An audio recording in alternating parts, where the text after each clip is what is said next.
La punta massima di marea unita al vento di scirocco è stata una combinazione devastante per il litorale iesolano. Il mare si è mangiato quasi 50.000 metri cubi di sabbia. Ci ritroviamo nelle stesse condizioni di ogni inverno, in particolare a novembre, con i danni delle mareggiate. È stata l'amara constatazione del presidente di Federconsorzi Cattai.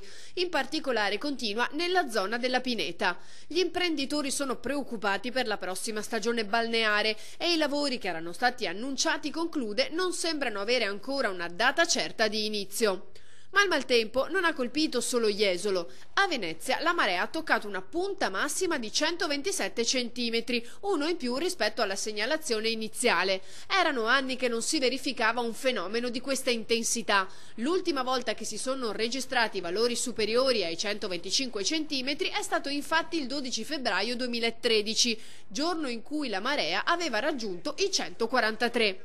Il fenomeno è stato causato da una forte perturbazione che ha generato una saccatura sul Golfo di Genova, all'origine dei venti di scirocco che hanno interessato l'Adriatico. Le previsioni avevano ipotizzato l'intensificarsi della forza del vento che avrebbe dovuto bruscamente interrompersi al passaggio della perturbazione.